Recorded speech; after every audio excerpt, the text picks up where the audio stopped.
Hello, my name is Ila Chandavarkar from Cambridge Ethnic Community Forum, or CECF.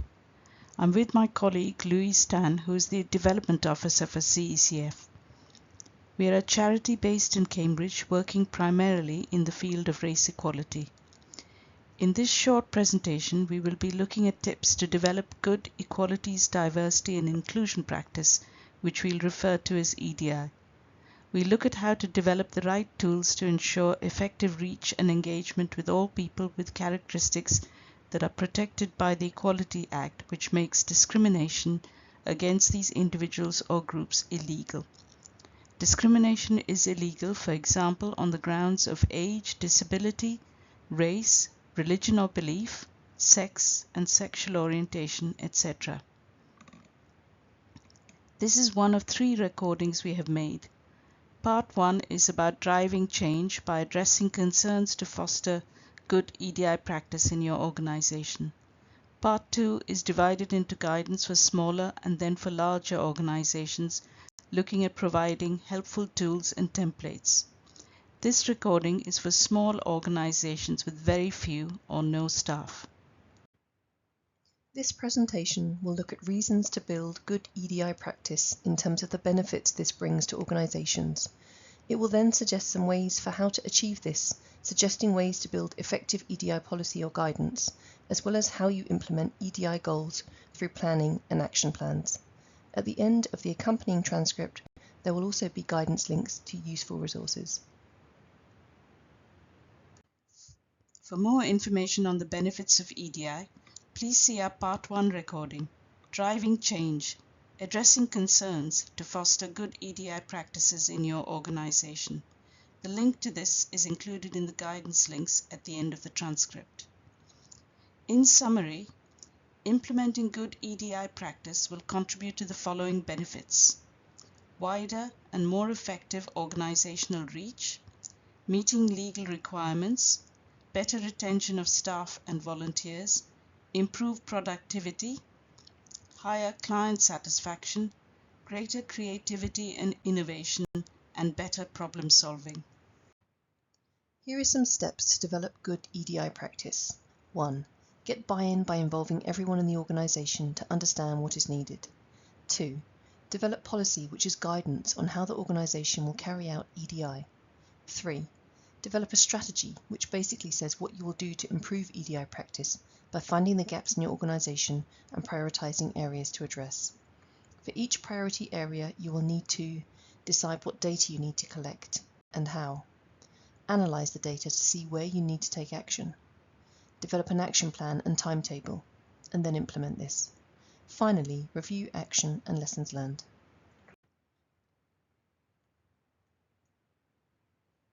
An EDI policy is a key tool in ensuring EDI. A policy gives guidance by spelling out how and what the organization will do to achieve its EDI goals, and thereby helps to provide clarity. EDI policy should be appropriate to the size and capacity of the organization to keep it effective and achievable. For smaller groups, the policy could be a single page to cover a general overview of how the organization ensures EDI. We will provide links to example EDI policies for small organizations in the guidance links at the end. We will now look at what you can put in an EDI policy. This is a list of items a standard EDI policy could contain, and we're going to take you through each one in more detail in the next few slides. These are a statement of intent or an SOI, a list of key aims, roles and responsibilities, a code of conduct, a code of practice and how your organization will deal with complaints, and a review of the policy. There is a link to guidance from the Resource Centre in the transcript, which provides more information on policy content, including what is meant by reviewing your policy. An organization statement of intent or SOI describes why the organization is committed to EDI, how EDI is linked to the organization's purpose, the organization's recognition of discrimination, and organizational values and commitment to eliminate discrimination in their work. To develop the link between organizational purpose and policy, we would recommend that you look at the example policy of Mary Street Tenants Association. This example policy is part of the Resources Center guidance to help small groups develop EDI policy. A link to this is in the guidance links at the end of the transcript. A statement of intent is usually displayed publicly and may list a contact for people to find out more about the organization's EDI policy and practice. Here are some examples of EDI aims. These are what you aspire to achieve. The charity aims to provide services that are accessible according to need, promote equality of opportunity and diversity in employment, volunteering and development, create effective partnerships with all in our community. These aims are for a small organisation and have been taken from the Small Charity Support Guidance and Example Policy. A link to this is in the guidance links at the end of the transcript. Here is an example of roles and responsibilities for an organisation. The Board of Trustees are responsible for ensuring that the policy is fit for purpose for the organisation and that resources, support and leadership are provided for policy action. The Chair will ensure that these responsibilities are carried out. If there is a staff member, they are responsible for ensuring EDI in day-to-day activities. Otherwise, a named trustee could be given this role. Any person can report discrimination to the Chair or a staff member if there is one. The Chair or staff member will look into the matter and report on findings to both the person who has raised the concern and the Board. The normal practice is usually to go to a staff member if there is one, or go to the Chair if there are no staff.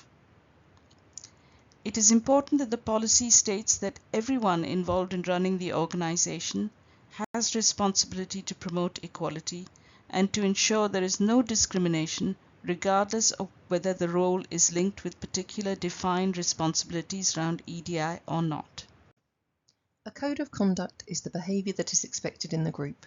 For example, treating everyone with respect, not making offensive jokes, not personalising a disagreement, and if you challenge inappropriate behaviour, do it respectfully.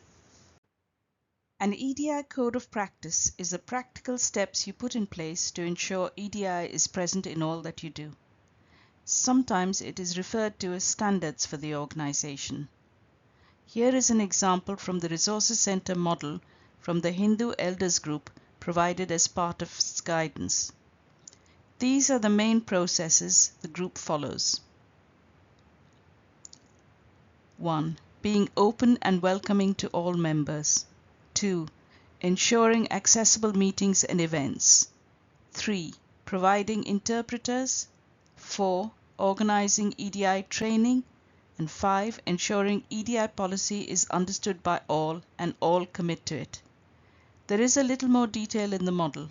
For example, how they make meetings accessible by providing transport, meeting in accessible premises, providing sign language interpreters when necessary, and producing information in large print. A key part of any code of practice is what you have in place if there is breach of equality and inclusion and how you deal with complaints. In the case of the Hindu Elders Group, they ask that people report discrimination to the coordinator of the group, and if the coordinator is unable to resolve this, the matter will be referred to the management committee. The link to this policy and the Resources Center guidance is in the guidance links at the end of this transcript. Strategy here simply means how you plan to achieve your EDI aims, the steps you will take. This will broadly involve looking at where your organisation is now in terms of meeting EDI aims and identifying areas for improvement. This is the first stage of planning. You then prioritise the areas you wish to tackle and detail the steps you need to address these priority areas. You may find it helpful to get advice on some areas of improvement. For example, how to reach an underrepresented group by contacting an organisation that works with this group. Once you've done this, you'll need to develop an action plan, which we'll discuss in the coming slides. These are essentially the steps you'll need to take. You'll then need to review your action after implementation. Here is an example of an EDI strategy. Review your current status, that is where your organization is now. For example, in August 2024. You identify that your organization has an EDI policy produced in 2023 and is committed to implementing EDI. However, no further measures have taken place. After reviewing this, you identify the following priority areas for improvement. Awareness and training. Provide group training sessions for all staff on key aspects of EDI on an annual basis. Inclusive facilities. Review accessibility of your premises and facilities and take action to improve access. Increase representation. For example, this could be increasing the number of young people in the organization. These are just some ideas you may consider. Please remember, any action you choose should be practical for your group to deliver. You may choose just one item a year to focus on, such as accessibility, for example. In order to move forward with the action, we recommend that you plan and timetable this through an annual action plan. An action plan helps you implement the changes you have identified in an organized way. This is a basic template for an action plan. Start by identifying the overall goal, such as increasing awareness of EDI among everyone in the organization. You can then break down how you plan to achieve that goal into tasks. For example, schedule an EDI training session for all staff members and volunteers to attend. Input when you want to have achieved that task by, and any resources you will need.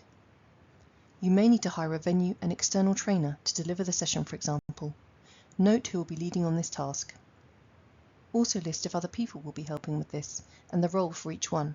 Having a lead individual who is responsible helps to ensure there is a single focal point, and the list makes clear who is doing what. It is also helpful to identify some measures of success. In the case of training, this may be that 90% of people attend the training session. Actual performance may indicate that only 70% of people attended the session, and this will be useful in evaluating your plan moving forward. Other measures of success could be satisfaction levels and increased awareness of EDI. This could be monitored through a session register and feedback form. You may wish to include an additional column addressing anticipated issues. For example, in achieving 90% attendance at an EDI training session, one possible issue that you could anticipate would be sickness or staff on annual leave. Anticipating possible issues at this stage will enhance your chances of success, as you may decide that annual leave will not be approved for that day except in exceptional circumstances. Monitoring is a continuous process of collecting data to verify whether your goals are likely to be attained. It relies on data that you can easily and regularly collect. Monitoring takes place throughout the process, not just at the end. Review or evaluation is a key stage that can be easy to overlook, but it can provide you with valuable insights. The information you have collected will assist with this review. To what degree did you achieve your desired goal? Why was this successful or not? What are any lessons learned for future tasks, both in terms of what worked and what didn't? Are there any additional outcomes that you didn't expect? And how has this affected your overall position in terms of EDI? For example, one of your goals may have been to increase the uptake of services by younger people. You can track how well you're achieving this by looking at the numbers of under 24s using the service at the beginning, after 3 months, and after 6 months. In this case, the project volunteer reports to the EDI trustee, who decides if adjustments need to be made to what the organization is doing to achieve the goal. In summary, start with why EDI is important to your organization and spell out its aims. Ensure you have buy-in from everyone at the outset.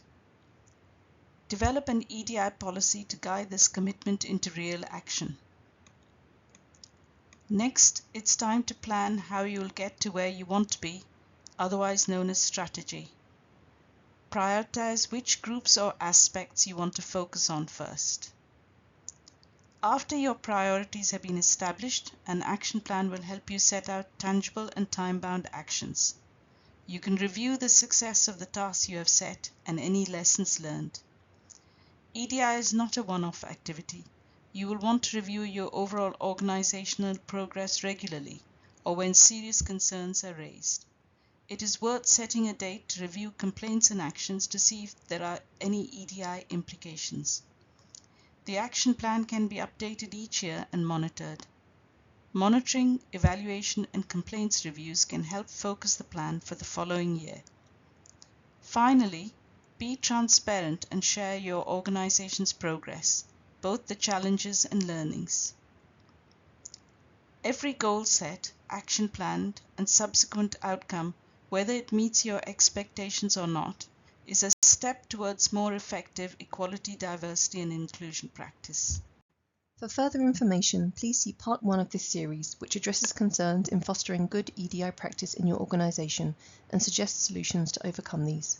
You can also contact CECF at cecfinquiries@cecf.co.uk or Cambridge CVS on inquiries@cambridgecvs.org.uk.